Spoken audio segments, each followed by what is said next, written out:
पुष्टि मार्गीय वल्लभ संप्रदाय की पंचम हवेली, पंचम ग्रह श्री गोकुल चंद्रमा जी हवेली कामवन, और उसमें हवन कुंड के समक्ष वैदिक विधि विधान के साथ आचार्यों के समवेत वैदिक मंत्रों के उच्चारण के साथ वैष्णवाचार्य जगत गुरु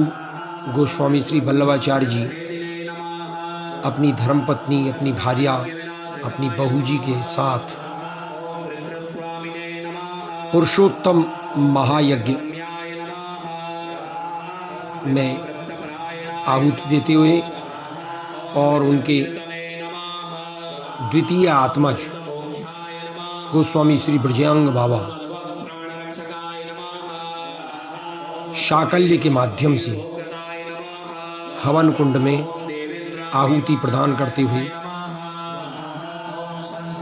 आचार्यों की संवेद ध्वनि पूरे वातावरण को आध्यात्मिक चेतना से ओतप्रोत कर देती है। राशेश्वर श्री गोकुलेंद्र प्रभु की गोद में विराज कर और चतुर्थ पंचम पीठाधीश्वर नित्य लीलास्थ गोस्वामी श्री गोविंद लाल जी महाराज और पंचम पीठाधीश्वर नित्य लीलास्थ गोस्वामी श्री गिरधर लाल जी महाराज के सानिध्य में विराज कर श्री रघुनाथ जी के गादी जी चौक में यज्ञशाला के रूप में जो यज्ञ मंडप बनाया गया है उसमें विराज कर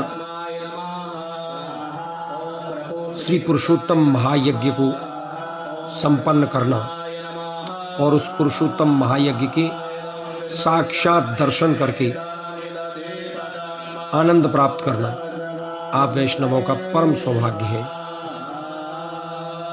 और इस यज्ञशाला को गाय के गोबर से लीप कर और उस पर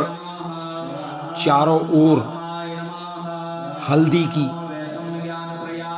रेखाओं के माध्यम से बाड़ाबंदी करके जिस विधि विधान पूर्वक यज्ञ को संपन्न कराया जा रहा है वैसा आज के इस युग में मिलना दुर्लभ तो नहीं लेकिन मुश्किल अवश्य है। कामवन जो आदि वृंदावन है और ब्रज 84 कोस की प्रमुख लीला स्थली है, जहां पुष्टि मार्गीय वल्लभ संप्रदाय की दो निधि श्री गोकुल चंद्रमा जी और श्री मदन मोहन लाल सानंद विराजते हैं, जहां भगवान श्री कृष्ण ने अपने माता पिता नंद यशोदा को वृद्धावस्था में चारों धामों की यात्रा कराने के लिए ब्रज में चारों धाम कामवन में प्रकट किए। केदारनाथ, बद्रीनाथ, गंगोत्री, जमुनोत्री, जिनके साक्षात दर्शन आज भी आप कामवन नगरी में कर सकते हैं। ऐसी कामवन नगरी में वैष्णवाचार्य जगत गुरु शुद्धाद्वैत पंचम पीठाधीश्वर गोस्वामी श्री वल्लभाचार्य जी महाराज श्री के कर कमलों से हो रहे इस पुरुषोत्तम महायज्ञ के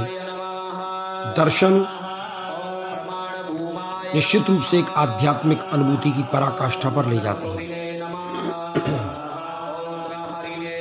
कामवन में जहाँ पितरों के तर्पण के लिए प्रसिद्ध गया कुंड स्थित है, भगवान कृष्ण की गौचारण लीला का साक्षी भोजन थाली नामक स्थल जहाँ पर है, जहाँ पर्वत के शिलाखंड पर लगभग 300 सीढ़ियां चढ़ने के बाद शिला में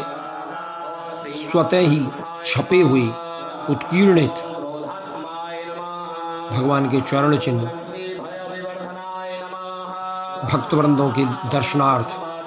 आज भी जहां उपलब्ध हैं ऐसी अलौकिक, अद्भुत और आध्यात्मिक नगरी में श्री पुरुषोत्तम महायज्ञ का आयोजन बड़ा ही आनंद प्रदान करने वाला है। और इस पुरुषोत्तम महायज्ञ में महाप्रभु श्रीमद् वल्लभाचार्य जी के वंशावतंश वैष्णवाचार्य जगतगुरु गोस्वामी श्री वल्लभाचार्य जी महाराज श्री के द्वारा पूरे विधि विधान के साथ आहुतियां प्रदान करना,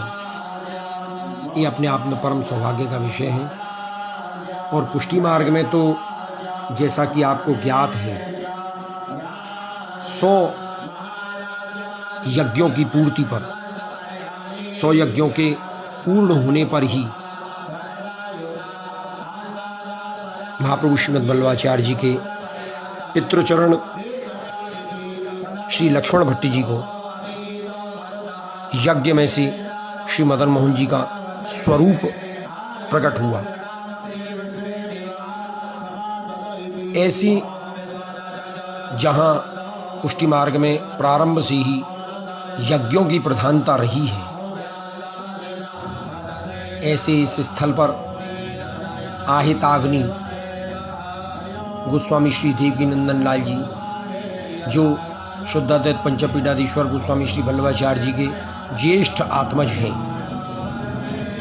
उनके मार्गदर्शन में शुद्धाद्वैत पंचपीठाधीश्वर गोस्वामी श्री वल्लभाचार्य जी महाराज श्री के द्वारा इस पुरुषोत्तम महायज्ञ का आयोजन एक दुर्लभ संयोग है। और अब इस पुरुषोत्तम महायज्ञ की पूर्णता पर हाथों में पुष्पांजलि लेकर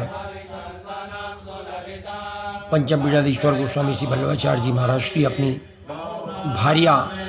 और अपने द्वितीय आत्मज के साथ यज्ञशाला की प्रदक्षिणा देते हुए, और दूसरी ओर छोटी काशी बीकानेर से पधारे हुए आचार्यों द्वारा संवेद स्वर में वैदिक मंत्रों का निरंतर उच्चारण पूरे वातावरण को आध्यात्मिक चेतना से ओतप्रोत कर देता है। वातावरण में वैदिक मंत्रों का नाद व्याप्त हो जाता है, जो न जाने कितनी विघ्न व्याधाओं को दूर कर जनमानस के मन में आध्यात्म की ऐसी त्रिवेणी बहाता है कि व्यक्ति आध्यात्म के सागर में डुबकी लगाने लगता है। अब गोस्वामी श्री वल्लभाचार्य जी महाराज श्री प्रस्थान कर गए हैं उस स्थल की तरफ जहां इस यज्ञ के निमित्त वेदियों का निर्माण किया है। वहां पुष्पांजलि अर्पित कर रहे हैं, जहां नवग्रह, षोडश मातृका, कलश स्थापन और अन्य वेदियों को बनाया गया है। वहां अपनी भार्या सहित पुष्पांजलि अर्पित करके बाहर निकलते हुए तो हम सब मिलकर बोलेंगे, बोल गोकुल के चंद की जय।